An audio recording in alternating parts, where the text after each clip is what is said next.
হয়েছে মধ্যকার সম্মেলনে কতগুলি প্রস্তাব আপনাদের সামনে পেশ করা হয়েছে। সেই প্রস্তাবগুলি আপনাদের সমর্থন জ্ঞাপনের জন্য লেখা হয়েছে। জামিয়া ইসলামিয়া ইউনুসিয়া ব্রাহ্মণবাড়িয়া 100 দস্তারবর্তী সম্মেলন 5-6-7 ফেব্রুয়ারি 2015 সালে জেলা ঈদগাহ ময়দানে অনুষ্ঠিত হয়। এই সম্মেলনে এতে উপস্থিত লক্ষ তৌহিদি জনতার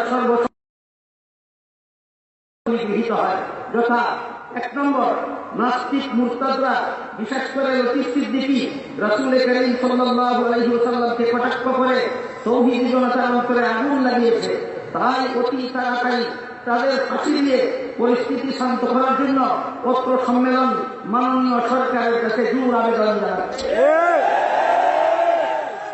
2 নম্বর, মাতৃপ্রতিম ফিলিস্তিন ও প্রতিবেশী বার্মা সহ সারা বিশ্বে মুসলিম নির্যাতনের বিরুদ্ধে আন্তর্জাতিক মানবাধিকার সংস্থা সমূহকে চাপ সৃষ্টি করার জন্য সরকারের কাছে অনুরোধ জানাচ্ছে।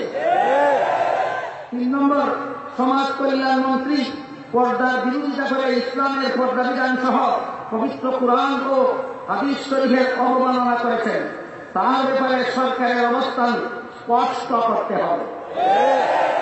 4 নম্বর, অর্থমন্ত্রী সুদ ও ঘুষকে বৈধতা দিতে যাচ্ছেন, তাই তাকে জাতির কাছে ক্ষমা চাইতে হবে, নইলে তাকে মন্ত্রী পরিষদ থেকে বরখাস্ত করতে হবে।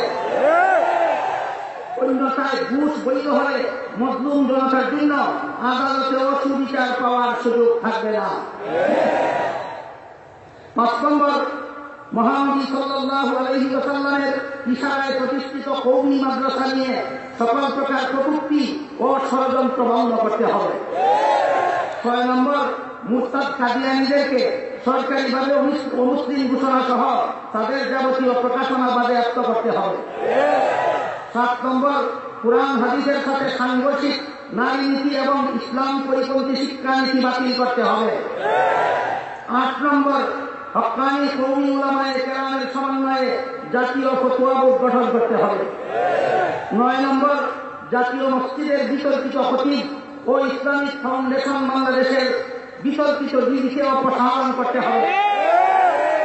10 নম্বর, গ্রামে গঞ্জে খেলার নামে অনুষ্ঠানিক কার্যকলাপ ও পুরুষের নামে অশালীন ও অনুষ্ঠানিক কার্যকলাপ সহ নাচ গান মদ গাঞ্জার আসর বাতিল করতে হবে।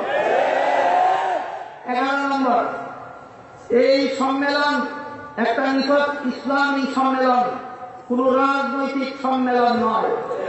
সুতরাং এই সম্মেলনের উপস্থিত কেউ কোন দলকে গদিতে বসাবার আন্দোলন করে না, কোন দলকে গদির থেকে নামাবার আন্দোলন করে না। যার মনে চায় গদিতে যাও, যার মনে চায় গদিতে বসা থাকো। এই সম্মেলন কারো গদিতে থাকার পথে বাধা সৃষ্টি করে না, এই সম্মেলন কারো গদিতে যাওয়ার পথে বাধা সৃষ্টি করে না।